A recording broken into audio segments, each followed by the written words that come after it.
Madame, Monsieur, bonjour. Place au recueillement à Magdebourg en Allemagne. La ville allemande est en deuil après l'attaque sur un marché de Noël. Le bilan toujours provisoire est de 5 morts et 200 blessés.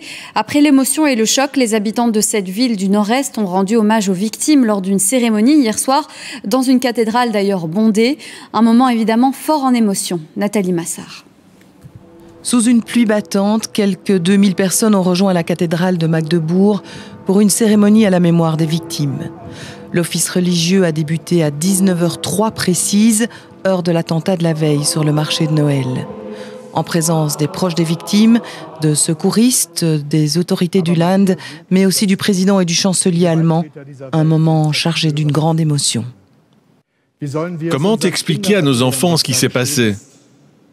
Un enfant écrasé sur le marché de Noël. Comment en parler sans alimenter les peurs ou tomber dans la colère et la haine ?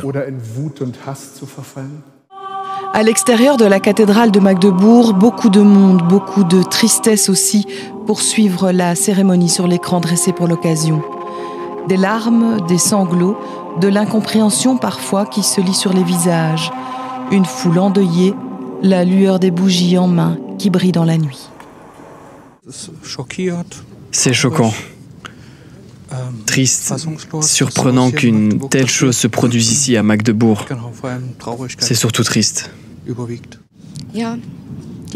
Oui, c'est triste d'en arriver là et que de telles choses se produisent encore en 2024. Dans un monde où tout pourrait être si beau.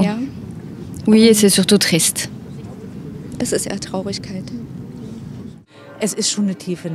C'est une cicatrice profonde, mais nous devons être ensemble malgré tout. Nous devons maintenant, malgré tout, essayer de réfléchir à que faire de cette cicatrice. Un questionnement et un chagrin partagés. Hier soir, à travers toute l'Allemagne, les marchés du pays ont observé une minute de silence. Et on rejoint notre envoyé spécial à Magdebourg en Allemagne, Éric Destiné. Alors Éric, l'enquête, elle se poursuit. L'auteur présumé de l'attaque a été remis à la justice. Oui, c'était tard hier soir, juste après cet hommage que vous venez de voir à la cathédrale de Magdebourg. L'auteur présumé des faits a été présenté à un juge. Il a été placé en détention provisoire dans un établissement correctionnel. Les chefs d'accusation, 5 meurtres, plusieurs tentatives de meurtre et coups et blessures graves. Pour l'instant, les victimes sont 4 femmes et un jeune garçon de 9 ans. Un bilan, vous l'avez dit, toujours provisoire.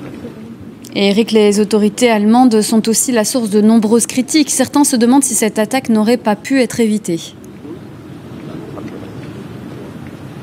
Oui, notamment à cause des prises de position de l'auteur présumé, de ses attitudes aussi, notamment sur les réseaux sociaux. Selon plusieurs médias allemands, il aurait même menacé l'Allemagne, je cite, de payer un prix pour la manière inadéquate, selon lui, avec laquelle les autorités allemandes ont organisé l'accueil des réfugiés saoudiens sur son sol, ceux qui veulent notamment fuir un islam rigoriste dans leur pays. Même dans la communauté saoudienne exilée ici en Allemagne, eh bien, on évoque un conspirationniste d'ultra-droite lorsqu'il s'agit d'évoquer le profil de ce médecin de 50 ans. En 2013, il avait été condamné pour à une amende pour trouble à l'ordre public et menace de commettre des crimes. Même la veille de l'attaque, il aurait dû répondre à une convocation de la justice pour avoir fait un scandale dans un commissariat de police. Évidemment, il ne s'est jamais rendu à cette convocation. Merci Éric Destiné, notre envoyé spécial à Magdebourg en Allemagne.